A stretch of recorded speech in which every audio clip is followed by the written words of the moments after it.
Next, in today's inaugural session is the Anugraha Sandesham of Sri Sri Vidhushekara Bharati Mahaswamigal.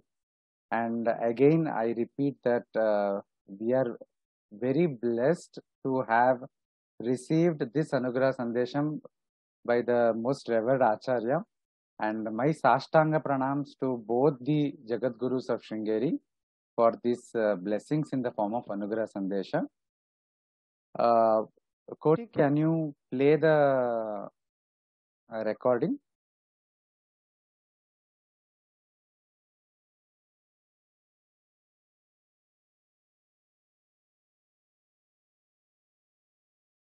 Sharada शारदाम्भोजवदना वदनाम्बुजे सर्वदा सर्वदास्माकं सन्निधिं क्रियात् श्रीमते शङ्करार्याय धीमतेऽद्भुतशक्तये नमोऽस्त्वद्वैतसिद्धान्तस्थापनोपात्तमूर्तये।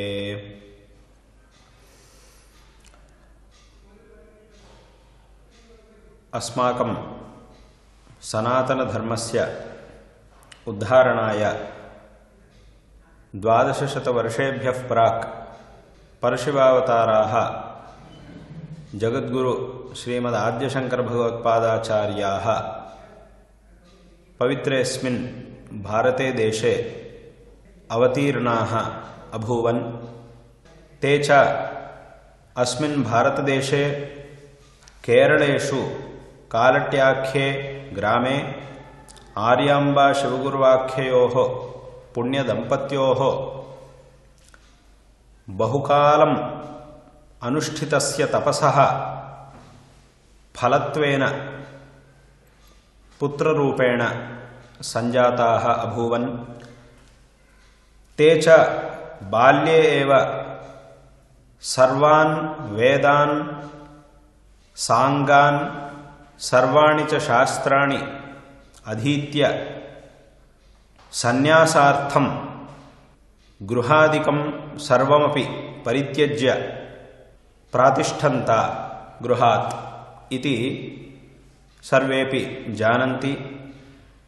ते च गृहात् प्रस्थाय बहुदूरं गत्वा नर्मदानदी तटे तपस्यतः जगद्गुरु श्रीमद्गोविन्दभगवत्पूज्यपादाचार्यान् आश्रित्य तेभ्यः सन्यासाश्रमं स्वीकृत्य प्रणवमहावाक्योपदेशादिकञ्च अवाप्य तदनन्तरं तेषाम् आज्ञया सनातनधर्मस्य उद्धारणार्थं प्रचारार्थञ्च काशीक्षेत्रं गत्वा ततः बदरीक्षेत्रं गत्वा तत्र ग्रन्थरचनादिकं कृत्वा अनन्तरं बहून् शिष्यान् स्वीयभाष्यग्रन्थान् पाठयित्वा सर्वत्रापि उपनिषत्प्रतिपाद्यम् अद्वैतसिद्धान्तं प्राचारयन्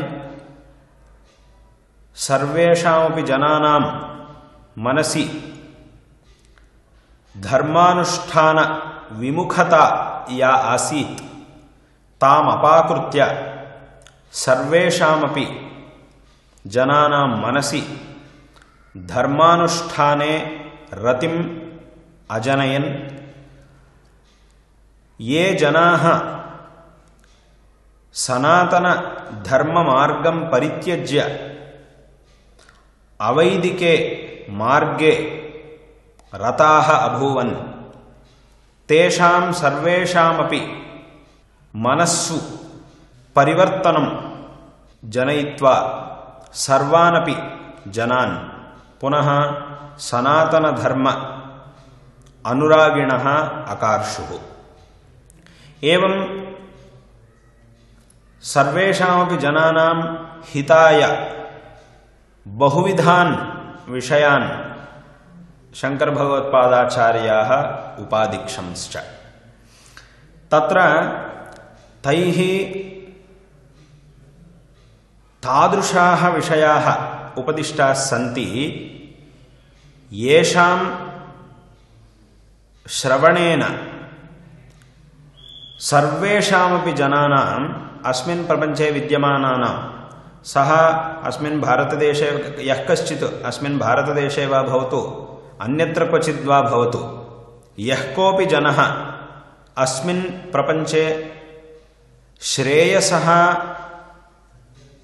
साधनं किं, श्रेयः प्राप्त्यर्थं मम जन्मनः साफल्यार्थं मया किं कर्तव्यमस्ति इति यदि विचारं प्रारभते तदानीम् आरब्धस्य विचारस्य सफलता नाम विचारस्य सम्यक्तया सम्पूर्तिः भगवत्पादानां शङ्करभगवत्पादाचार्याणां ग्रन्थाः ये सन्ति तेषाम् अध्ययनेनैव भवति। वस्तुतः अस्माभिः सर्वैरपि किं कर्तव्यमस्ति, श्रेयसः प्राप्त्यर्थं किं कर्तव्यमस्ति इत्यस्य विषयस्य इत्यस्य प्रश्नस्य सम्यक्तया समाधानं शङ्करभगवत्पादाचार्याणां ग्रन्थेभ्य एव वयम् उपलब्धुं शक्नुमः। सर्वेषामपि प्रश्नानां तत्र समाधानानि लभ्यन्ते। अन्येषु दर्शनेषु सर्वेषामपि प्रश्नानां समाधानानि प्रायः नोपलभ्यन्ते। यतोहि तत्र ये द्वैतमेव आश्रित्य विचारान् उपपादयन्ति तेषां पक्षेषु परस्परं भेदाः भवन्ति, विरोधाः भवन्ति। सर्वेपि द्वैतमादायैव नाम बहवः दार्शनिकाः द्वैतमादायैव स्वस्वसिद्धान्तान् उपस्थापयन्ति, प्रतिपादयन्ति च, तथापि तेषां पक्षेषु महान् विरोधः परस्परं दृश्यते। यथा सांख्यानां पक्षे ये विषयाः प्रतिपाद्यन्ते तान् नैयायिकाः नाङ्गीकुर्वन्ति, वैशेषिकाः नाङ्गीकुर्वन्ति। वैशेषिकैः ये विषयाः प्रतिपाद्यन्ते तान् सांख्याः नाङ्गीकुर्वन्ति। सर्वैरपि एते नाम नैयायिकैः एवं सांख्यैश्च ये विषयाः प्रतिपाद्यन्ते तान् मीमांसकाः नाङ्गीकुर्वन्ति। इत्येवं रीत्या परस्परं विरोधाः तत्र दृश्यन्ते। तथापि तेषां सर्वेषामपि पक्षेषु ये विषयाः प्रतिपाद्यन्ते तेषां सर्वेषामपि विषयाणां समन्वयं शङ्करभगवत्पादाचार्याः स्वग्रन्थेषु कुर्वन्ति, प्रदर्शयन्ति। तत्र समन्वयम् इत्युक्ते कस्मात् दर्शनात् किम् अस्माभिर्ग्राह्यमस्ति। यथा वैशेषिकदर्शनमपि तत्र अपेक्षितमेव अस्माकं, मीमांसादर्शनं वा भवतु, साङ्ख्यदर्शनं वा भवतु, सर्वाण्यपि दर्शनानि अवश्यम् अस्माभिः अपेक्षणीयान्येव। तथापि तत्तद्दर्शनेषु ये विषयाः सन्ति, केचन ये श्रुत्यविरुद्धाः विषयाः सन्ति, ते अस्माभिः ग्राह्याः इति शङ्करभगवत्पादाचार्यैः सर्वेषामपि दर्शनानां समन्वयः कृतः वर्तते। अतः एवं रीत्या शङ्करभगवत्पादाचार्याः सर्वेष्वपि दर्शनेषु समन्वयं प्रदर्श्य अद्वैतसिद्धान्तं प्रत्यपादयन्। ते च कृत्स्नेऽस्मिन् भारते देशे अद्वैतसिद्धान्तं प्राचारयन् एवं सनातनधर्मस्य उद्धारं कृत्वा तमपि सनातनवैदिकधर्मं प्राचारयन्। तत्र भगवत्पादैः सनातनधर्मस्य शाश्वतिकप्रचारार्थं बहूनि कार्याणि कृतानि सन्ति। तानि सर्वाण्यपि कार्याणि अस्माभिः त्रिधा विभक्तुं शक्यन्ते। तत्र प्रथमं कार्यम् इदमस्ति, सनातनधर्म उद्धारार्थं निरन्तरम् अस्य सनातनधर्मस्य प्रचारार्थञ्च यत् ग्रन्थरचनं। भगवत्पादैः त्रिविधाः ग्रन्थाः विरचिताः सन्ति, भाष्यग्रन्थाः, प्रकरणग्रन्थाः, स्तोत्रग्रन्थाश्च इति। तत्र उत्तम मध्यम मन्दाधिकारिणः मनसि निधाय तैः एते त्रिविधाः ग्रन्थाः प्रणीताः सन्ति। तत्र भाष्येषु ये अत्यन्तं गम्भीराः विचाराः सन्ति, येषां प्रश्नानां समाधानं केवलतर्केण अल्पविषयया वा मत्या वक्तुं न शक्यन्ते, तादृशानां भूयसां विचाराणां प्रतिपादनं कालत्रयेपि अदुष्टाम् अत्यन्तं शुद्धां श्रुतिम् आदाय भगवत्पादैः ते भूयांसः विचाराः प्रतिपादिताः सन्ति।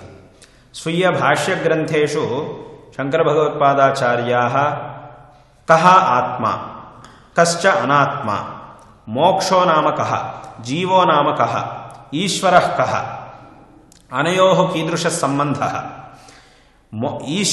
ईश्वरस्य कः स्वभावः, तस्य किं तत्त्वं, सगुणतत्त्वं कीदृशं, निर्गुणतत्त्वं कीदृशं, किं पारमार्थिकं, किं व्यावहारिकम् इत्यादीन् बहून् विषयान् शङ्करभगवत्पादाचार्याः स्वीयभाष्यग्रन्थेषु सप्रमाणं प्रतिपादयन्ति। तत्र एते सर्वेपि विचाराः अत्यन्तं गम्भीराः भवन्ति इति कृत्वा न अस्माभिः स्वीयया बुद्ध्या उपपादयितुं शक्यन्ते। इत्युक्ते मूलभूतं निर्दुष्टं किञ्चित् प्रमाणम् अनपेक्ष्य स्वयम् अस्माभिः एतेषां विषयाणां निर्णयः कर्तुं न शक्यते।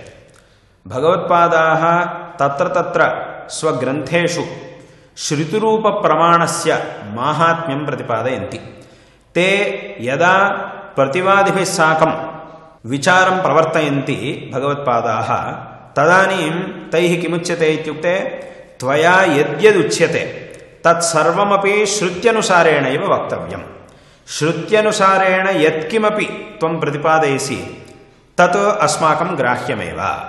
यदि श्रुतिविरुद्धं किञ्चित् प्रतिपादयसि तर्हि तत् नैव वयं ग्रहीतुं शक्नुमः इति भगवत्पादाः बहुत्र प्रतिपादयन्ति। अत एव अन्यत्रापि ग्रन्थेषु दुस्तर्कात् सुविरम्यतां श्रुतिमतस्तर्कोऽनुसन्धीयताम् इत्येवं रीत्या बहुत्र एतादृशेषु विचारेषु श्रुतिः अस्माभिराश्रयणीया, श्रुत्यनुसारेणैव सर्वं वक्तव्यम् इति भगवत्पादाः तत्र प्रतिपादयन्ति। यथा साङ्ख्यैः प्रकृतिः जगत प्रधानमिति तैरुच्यते। प्रकृतिः जगतः कारणं, त्रिगुणात्मिका प्रकृतिः जगतः कारणम् इत्युच्यते।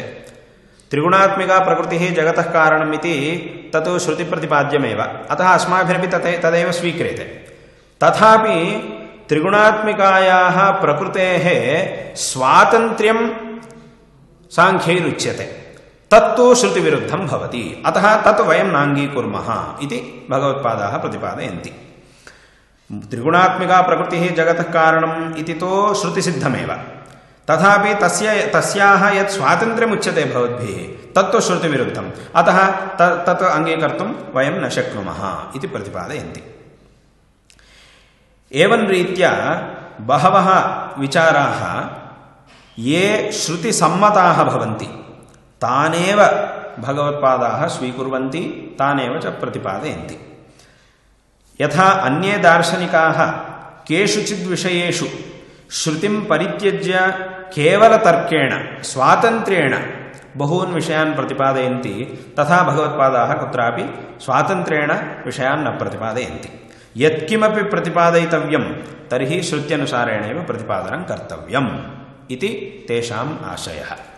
अतः एवं रीत्या अत एव भगवत्पादानां भाष्येषु सर्वमपि श्रुत्यनुसारेणैव प्रतिपाद्यते इति कृत्वा एतेषां भाष्याणाम् असाधारणं वैदुष्यं यदन्यत्र कुत्रापि अस्माभिः द्रष्टुं न शक्यते।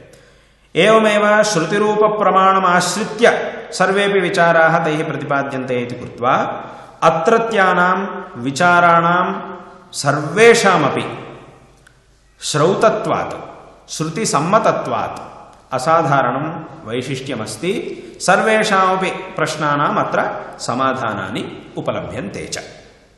अतः एवं रीत्या असाधारणवैशिष्ट्ययुक्तानि बहूनि भाष्याणि तान्येव प्रस्थानत्रयभाष्याणि इत्युच्यन्ते। प्रस्थानत्रयभाष्याणि भगवत्पादैः विरचितानि सन्ति।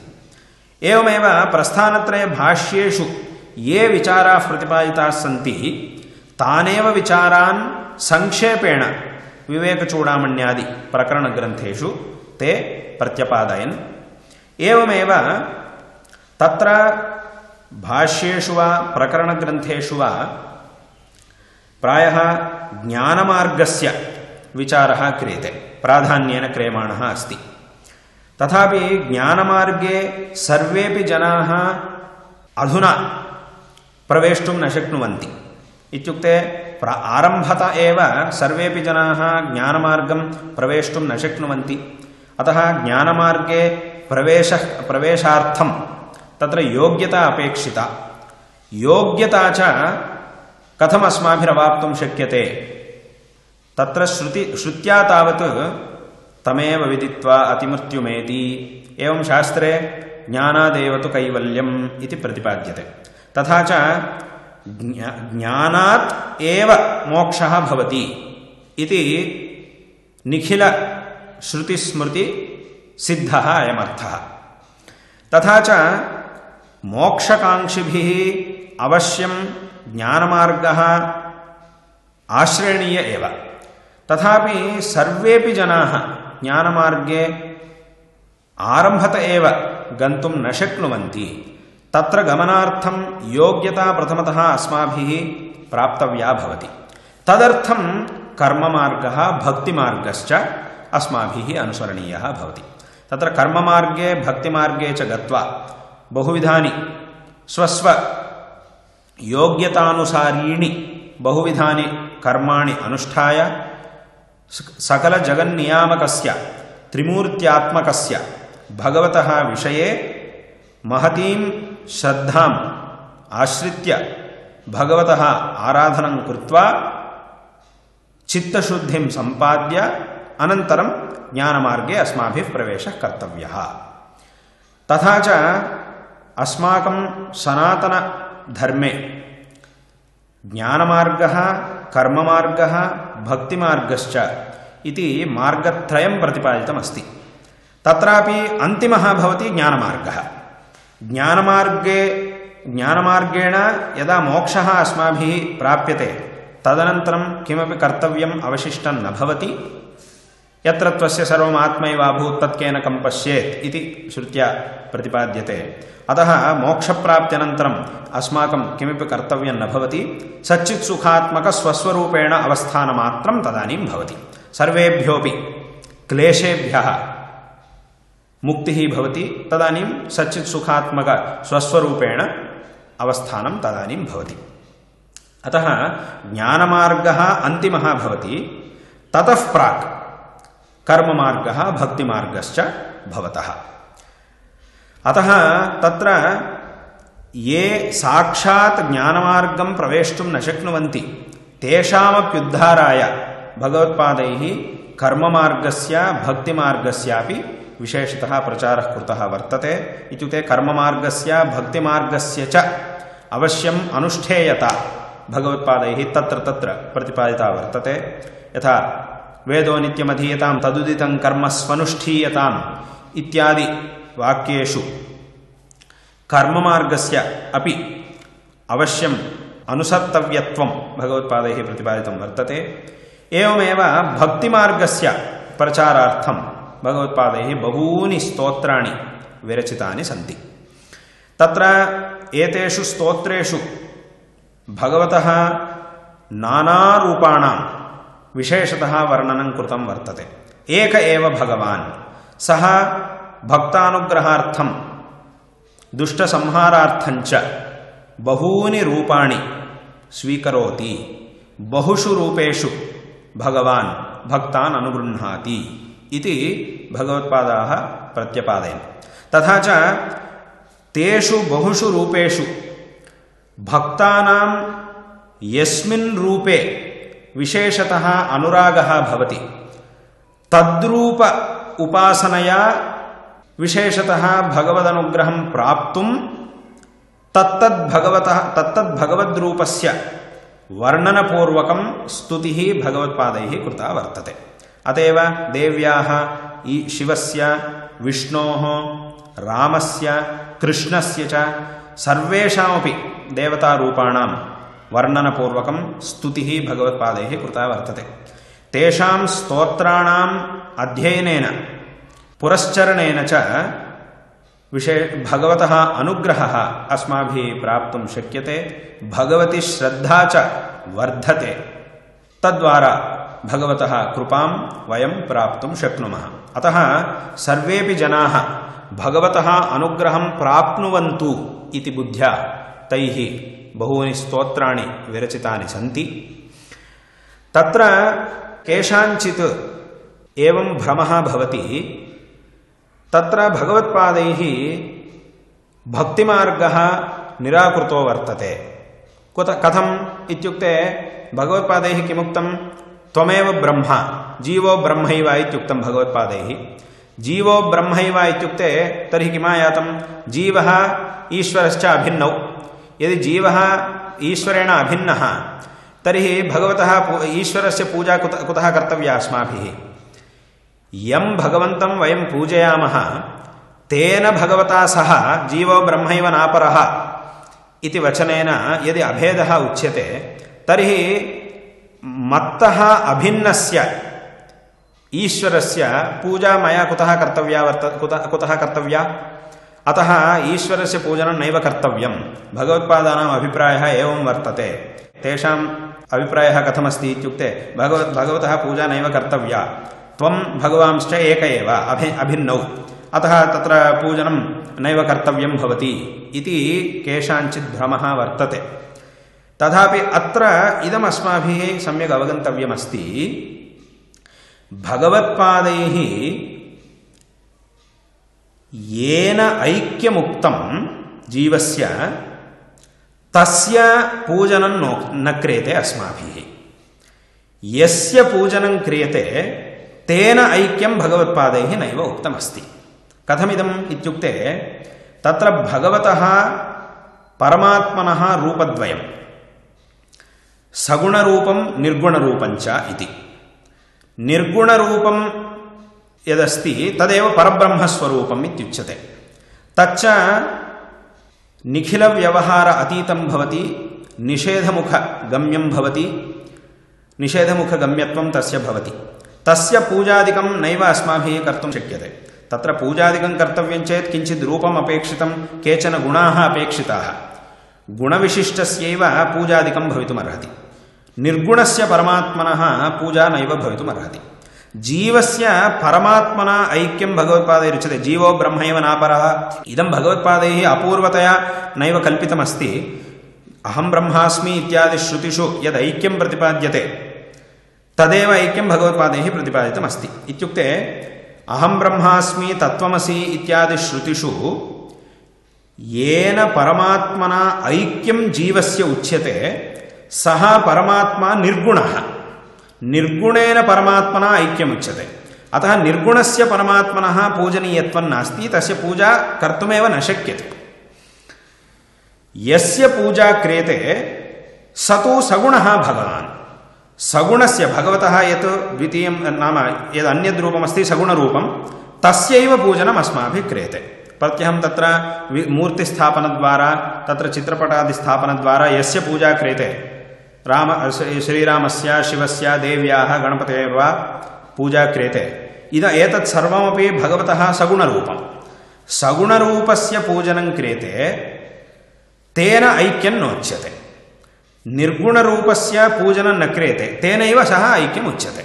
अतः भगवत्पादैः किमुक्तम् इत्युक्ते निर्गुणरूपेण ऐक्यं जीवस्य उक्तं, सगुणस्य भगवतः पूजा भगवत्पादैः प्रतिपादिता वर्तते। अतः भगवत्पादैः किमुक्तं, सगुणस्य भगवतः पूजा त्वया कर्तव्यैव। भगवतः पूजनं यावत्पर्यन्तं चित्तशुद्धिः न भवति तावत्पर्यन्तं भगवतः पूजा अवश्यं त्वया कर्तव्यैव इति भगवत्पादैरुक्तं। ज्ञानप्राप्त्यनन्तरं तु यदा निर्गुणस्य परमात्मनः साक्षात्कारः भवति इत्युक्ते सगुणस्यापि भगवतः यद्वास्तवं रूपमस्ति निर्गुणरूपं तादृशस्य निर्गुणरूपस्य साक्षात्कारः यदा भवति तदा प्रभृति भगवतः पूजनं नैव कर्तव्यं भवति, भगवतः पूजापेक्षा नास्ति। ततः प्राक्तु त्वया नियमेन पूजा कर्तव्यैव, भगवतः आराधनं कर्तव्यमेव। ततः पूर्वं यदि नरः भगवतः पूजां परित्यजति तर्हि सः प्रत्यवेयात् इति भगवत्पादैः उक्तम्। तथा च ततः पूर्वं ब्रह्मसाक्षात्कारात् प्राक् अवश्यं भगवतः पूजनं कर्तव्यमेव। द्वैतप्रपञ्चे यथा सर्वैरपि व्यवहारः क्रियते तथा अस्माभिरपि व्यवहारः कर्तव्य एव। ज्ञानप्राप्तेः पूर्वमेव व्यवहारस्य उल्लङ्घने सति अस्माकं प्रत्यवायः पापम् अवश्यं भवत्येव इति भगवत्पादैरुक्तम्। अत एव भगवत्पादैः तत्र भक्तिमार्गस्य उपासनामार्गस्यापि आवश्यकता अस्ति इति कृत्वैव भगवत्पादैः बहूनि स्तोत्राणि विरचितानि सन्ति। एवं तेषां सञ्चारकाले विजययात्राकाले बहुषु भगवतः क्षेत्रेषु उद्धरणकार्यं तैः कृतं वर्तते।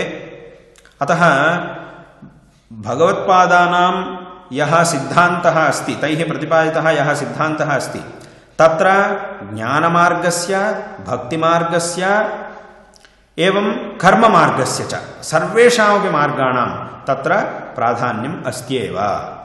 अतः अत्र भ्रमः, अस्मिन् विषये भ्रमः नैव कर्तव्यः। केषाञ्चित् मनसि एवं रीत्या भ्रमः अस्ति, परन्तु एवं रीत्या भ्रमः न कर्तव्यः। भगवत्पादैः भगवतः पूजनं नैव कर्तव्यम् इत्युक्तम्, अथवा कर्मानुष्ठानं नैव कर्तव्यम् इत्युक्तं भगवत्पादैः। सर्वमपि एकमेव, सर्वमपि अभिन्नम् एकमेव, अतः यथेच्छसि तथा त्वं कर्तुं शक्नोषि इत्यादिकं भगवत्पादैरुक्तम् इति नैव मन्तव्यम्।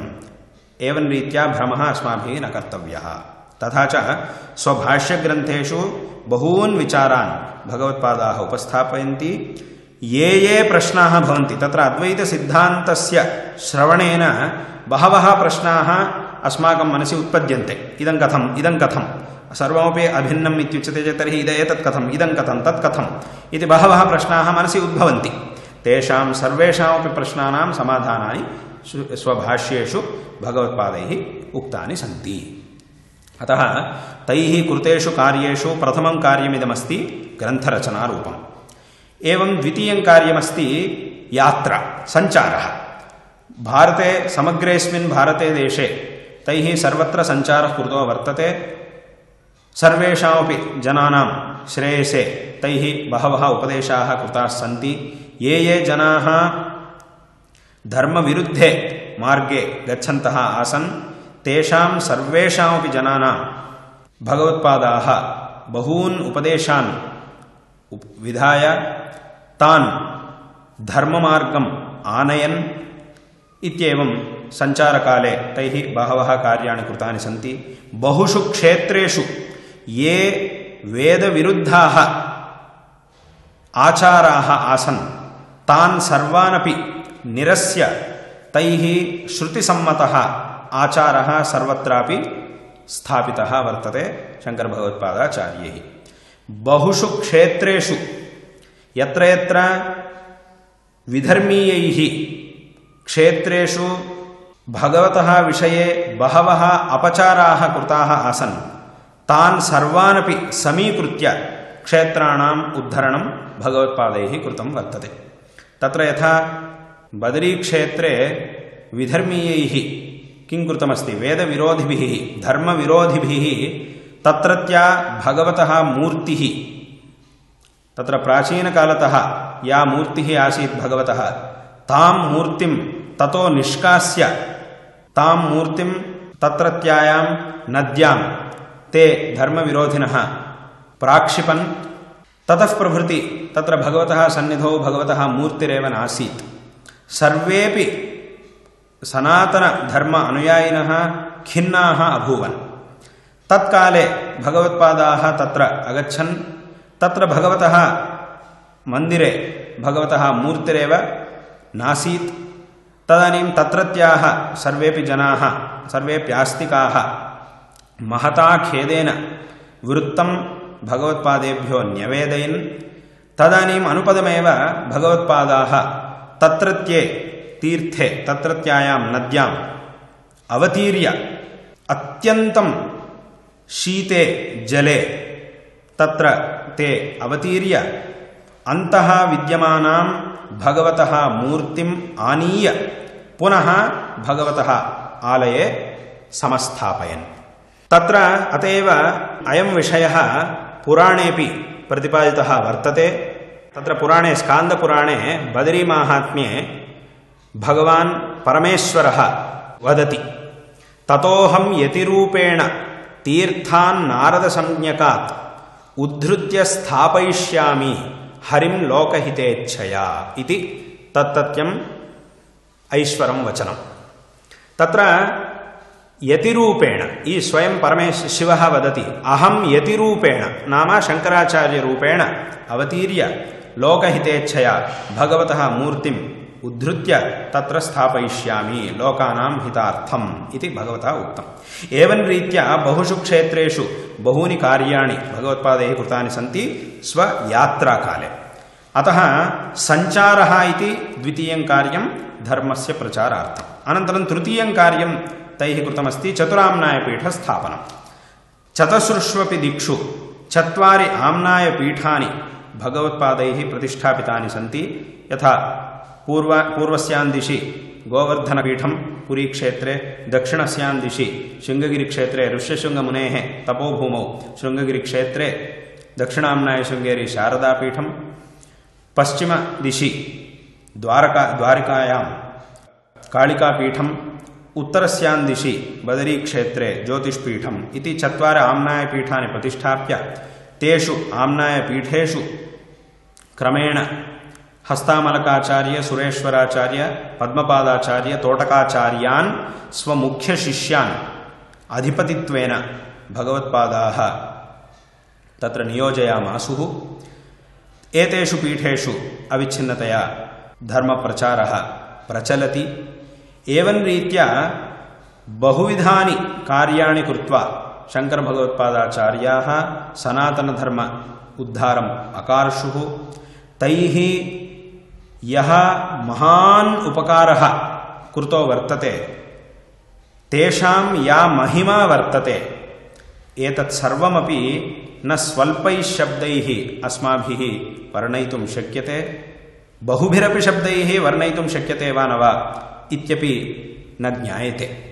ईदृशं वैशिष्ट्यं शङ्करभगवत्पादाचार्याणां वर्तते। अतः सर्वैरपि सनातनधर्म अनुयायिभिः सर्वदा भगवत्पादानाम् उपदेशाः श्रोतव्याः, अनुष्ठेयाश्च।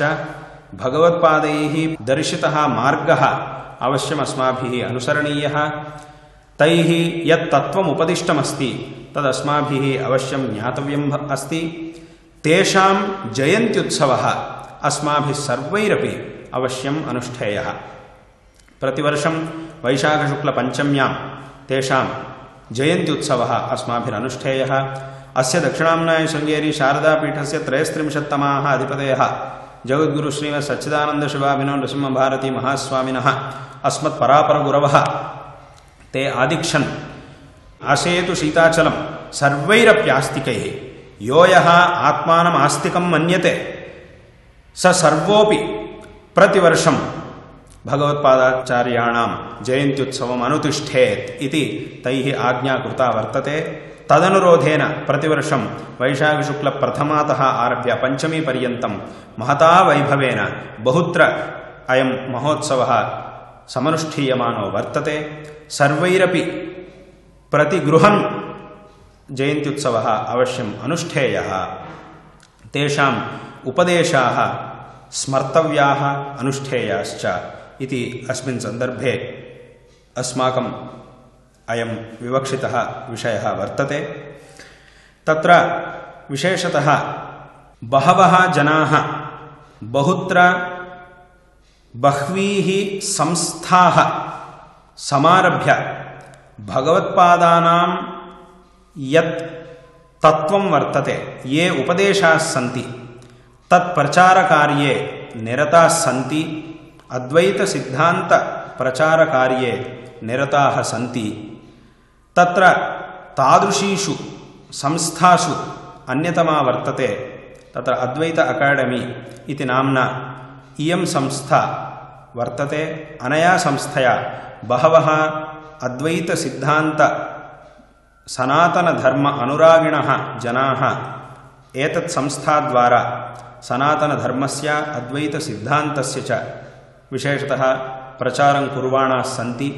तत्रापि अस्मिन् अधुना साम्प्रतिके काले जनानां यथा प्रचारः आवश्यकः वर्तते तथा तत्र आवश्यकतां सम्यक् अनुसन्धाय तदनुसारेण विशेषतः प्रचारं कुर्वाणाः सन्ति इति महतः प्रमोदस्य स्थानं।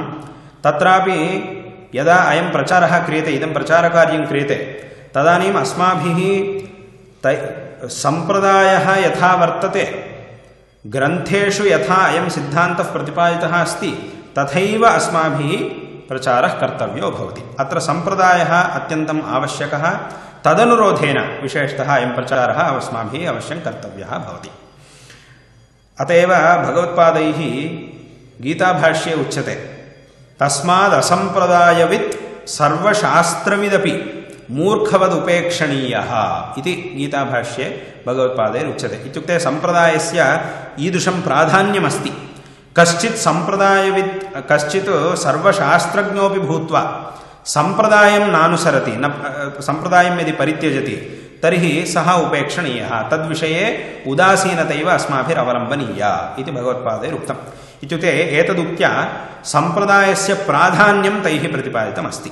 अतः यः अनादिकालतः परम्परा विद्यते, यया परम्परया अस्माभिः इयम् अद्वैतविद्या प्राप्ता वर्तते, इमां परम्परामनुसृत्य विशेषतः सर्वेषामपि जनानाम् उपकारार्थम् अस्य सिद्धान्तस्य सनातनधर्मस्य प्रचारः कर्तव्यः भवति। तत्र केचन मन्यन्ते, तत्र सम्प्रदायः अस्माभिः स्वीक्रियते चेत् तर्हि सर्वेषां जनानां कृते अस्माभिः प्रचारः कर्तुं न शक्यते इति केचन मन्यन्ते, परन्तु तथा नास्ति। अस्माकं सनातनधर्मे सर्वेषामपि जनानां, सर्वेपि जनाः श्रेयःपात्रतां प्राप्तुं योग्याः सन्त्येव। सर्वेषामपि जनानां तत्र श्रेयःपात्रतां प्राप्तुं योग्यता अस्त्येव, परन्तु तत्र इदं कार्यं यथा कर्तव्यं भवति तथा अस्माभिः कर्तव्यमस्ति। तत्र मार्गाः भिन्नाः सन्ति, तथापि सर्वेषामपि जनानां श्रेयः अत्र उपदिष्टमेव। अतः तदनुसारेण इदं कार्यं कर्तव्यं। तथा च अस्मिन् सन्दर्भे अस्मिन् पवित्रे कार्ये ये जनाः समवेताः सन्ति तेषां सर्वेषामपि श्री शारदा चन्द्रमौळीश्वरयोः अस्मद्गुरूणां च परमानुग्रहेण भूयांसि श्रेयांसि भवन्तु इति अस्मिन् सन्दर्भे वयम् आशास्महे।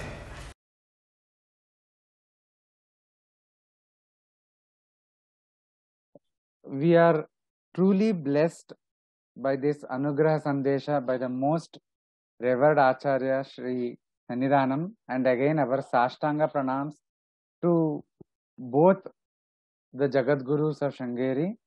Now I request Sri Nagaraj to give a very brief English summary of the Sri Sannidhanam Samskrita Sandesha for the benefit of the audience who could not understand Samskrita.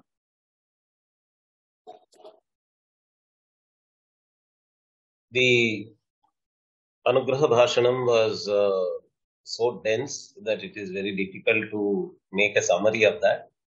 But I'll try to pick up key snippets and translate them into English. Acharya started with narrating the biography of Adi Shankara, and then moved on to his achievements in a very systematic way, the way Acharyas do. And there were very important key points that he was bringing out. The first thing was how actually Adi Shankara has to be admired for his Vaidushya. And his argument was that the Vaidushya is so difficult to achieve because the topic that is taken up by Bhagavad Pada was Shruti Pratipadita, that is what is there in the Upanishads, that is very difficult to reach through logic. But Bhagavad Pada was able to put his reasoning and logic to bring home those aspects which are not usually reachable through logic. That is where all his scholarship came to use, his intellectual capabilities came to use, and that is unimaginable and unparalleled, was what he was saying. And then he went on to say that the greatest achievement of Bhagavad Pada is Samanvaya, connecting and unification of different Vaidika schools of philosophy. He says that there are mutual contradictions among the various Astika darshanas. They don't agree with each other. Sankhya does not agree with Vaisheshika, Vaisheshika does not agree with Nyaya, and so on. But there is one place where they all agree, and that agreement is created by the unificatory interpretation by Bhagavad Pada Shankara through his Shruti Pratipadita Vedanta. That is another achievement of Shankara, he says. And then he goes on to describe the achievements of Bhagavad Pada in three phases. One is book writing, second is yatra, third is the establishment of the pithas. Within the Grantha Rachana, he talks about how he targeted Uttama, Madhyama and Adhama Adhikaris. That is, target audience of various levels of capabilities of receiving the knowledge. For the scholarly, for the middle range, and for the normal common people. And he went on explaining what kinds of books, Bhashyas for example, Prakarana Granthas, and the Stotras were written by Bhagavad Pada Shankara. And he goes on to explain how Jnana Marga, Karma Marga, and Bhakti Marga were all established by Shankara Bhagavad Pada. There again, interestingly, Acharyaha actually focuses on contemporary scholars who come up with very weird arguments. He took up the argument of some of the contemporary scholars who say that as the followers of Advaita Vedanta, you must not do puja at all. You are not supposed to do puja. And then he, in his own characteristic argumentative style, irrefutable argumentative style, shows that if the puja is done to Saguna Brahman, that is Brahman in the form of qualified, with qualified features, and your Aikya that is being established by Advaita Vedanta is with Nirguna Brahman. So, Shankara Bhagavad Pada's message to you is to perform puja as long as you are in this Vaita world, in this world of day-to-day experience. And Acharyaha went to the extent of saying that Bhagavad Pada says that as long as you have not reached the Nirguna Brahmaikya, not to perform puja leads to Pratyavaya, Papa also. That is a big slap on the face of these arguments that these people are bringing. They are saying puja is not to be performed by Advaitis. And then he moved on to Stotras, and he shows how the Stotra Rachana is done to reach the taste of each of the sadhana. All the different deities are given stotras because the tastes of the deities differ. And through the stotras also, ultimately, the Jnana Marga is only the reachable goal, is what Acharya said. And then he says, after the completion of Grantha Rachana, I now move on to the Yatras. He shows through Yatras what he did, and he talks about how Bhagavad Pada during his Yatras removed the Avaidika Acharas in different kshetras, in different shrines, in different temples, and re-established the Vaidika Achara in those temples. And through his yatra, he established the Sanatana Dharma in multiple ways.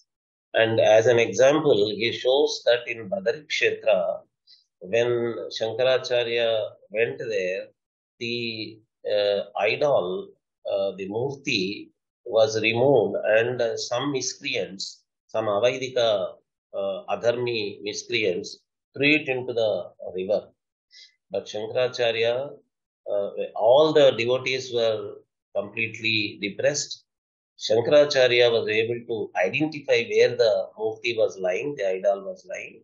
He went deep into those cold waters, frozen waters, to the bottom of the river, and was able to bring back the murti. And Acharya was showing that this incident is already described in Skanda Purana, where Skanda Purana says that this is going to happen in Badari, and I am going to come in the form of Yati, a saint, an ascetic, to bring back the idol. So that was fulfilled through the avatara of Shankara in the form of Yati. He came and brought back the murti. And then he goes on to explain how Annaya Pithas are established in all the four corners. And towards the end, we are all blessed. He, in detail, explained how Advaita Academy is working. He expressed his immense happiness with the work of Advaita Academy. He said he came to know that Advaita Academy is doing wonderful work in propagating Advaita Vedanta in the way that is suitable to the contemporary audience in multiple ways through multiple talks and other activities.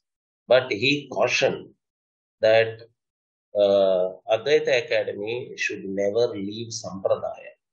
We have to strike a good balance between our enthusiasm to propagate and our commitment to Sampradaya. And he says that Bhagavad Pada Shankara said that even a great scholar of Shastras, if he is not following Sampradaya, he has to be ignored the way an idiot is ignored. So he said, he gave a message to Advaita Academy that Advaita Academy should never leave Sampradaya. Everything that it does has to be as per Sampradaya only. And he also expressed his immense happiness that he came to know that till now Advaita Academy is doing things exactly that way, in a very traditional way. Shankara Bhagavad Pada's message is being brought to the contemporary audience by Advaita Academy. And he expressed his happiness that all these activities are happening. And he closed his Anugraha Bhashanam with his Ashirvachanam to all. Thank you. Thank you, Nagaraj ji, for a wonderful and very concise summary of Sri Sri Vidishekara Bharati Swamigal's Ashirvachanam. And again, we are grateful to Swamiji for his words of advice and caution. And we are also glad that with this recognition of our work from Swamiji, we are truly blessed, as I repeated again and again.